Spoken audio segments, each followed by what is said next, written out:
At first, I will describe the rules of present continuous tense. Present continuous tense का जो rules होता है ना, उसमें होता है subject plus is am are, जिसको आप हेल्पिंग वर्ब बोलते हो, plus base verb plus ING plus object. ये आपका प्रेजेंट कॉन्टिन्यूस टेंस का रूल्स होता है। तो मैंने आपको पूरे हेल्पिंग वर्ब जितने हैं इज एम आर, उनके साथ एक एक एग्जाम्पल्स दिए हैं।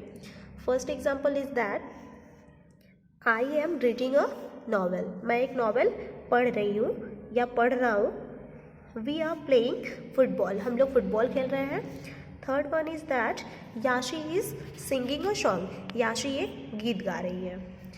Whenever you will change these sentences into past continuous tense, the form will be I am। मैंने प्रेजेंट कॉन्टिन्यूस टेंस में आई के साथ एम का यूज किया है, और आप देख रहे हो कि मैंने पास्ट कॉन्टिन्यूस में क्या किया है, आई के साथ वॉच का यूज किया है। तीनों एग्जाम्पल्स को मैंने पास्ट कॉन्टिन्यूस टेंस में चेंज किया है। तो पास्ट कॉन्टिन्यूस टेंस का आप पहले टेंस का रूल सीख लो। सब्जेक्ट प्लस वॉज और were plus verb plus ING plus object. ठीक है, तो आई के साथ मैंने एम का यूज किया है प्रेजेंट कॉन्टिन्यूस टेंस में। आप जब उसको पास्ट में चेंज करोगे तो am will be convert into was. ठीक है, मैं आपको इधर राइट करके दिखाती हूँ। प्रेजेंट कॉन्टिन्यूस में एम वॉज में बदल जाता है, इज भी वॉज में कन्वर्ट हो जाएगा, and are will be convert into were.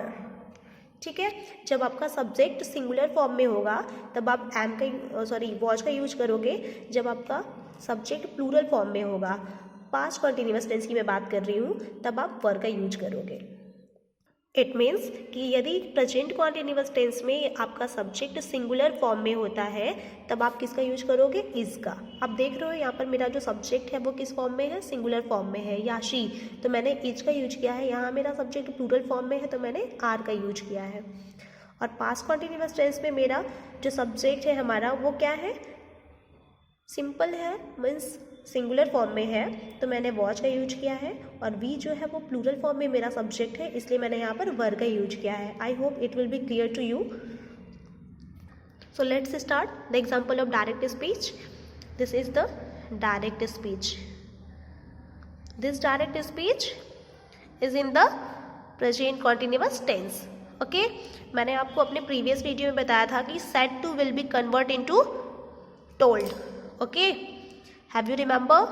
If you have any confusion, then first just go and watch my previous video of indirect speech. Now I will convert it.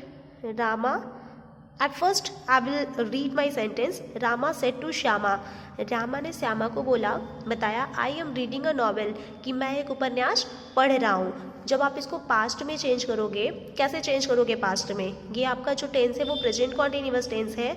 और indirect speech में क्या होता है, direct into indirect speech में मैंने आपको अपने previous video में बताया था कि जो प्रेजेंट कॉन्टिन्यूस टेंस होता है, present continuous tense change into past continuous. Have you remember? Let's start. Said to will be convert into told. Rama told Shyama that. There will be conjunction that, और हम क्या करते हैं, comma and inverted comma को remove कर देते हैं। उसके बाद क्या हो जाएगा, रामा ने श्यामा को बताया। तो रामा ने श्यामा को बताया कि मैं एक उपन्यास पढ़ रहा हूँ, तो आप इसको पास्ट में चेंज करोगे कि रामा ने श्यामा को बताया कि वह एक उपन्यास पढ़ रहा था। देन क्या हो जाएगा, I will be convert into he, that he, and he के साथ क्या लगाओगे आप, was, because he is in the singular subject, he is singular subject. He was reading a novel. That's all. I hope students this topic will be clear, and please if you have any confusion, any doubts, then please comment me and I will try to solve your problems and I will delete your confusions. Thanks for watching.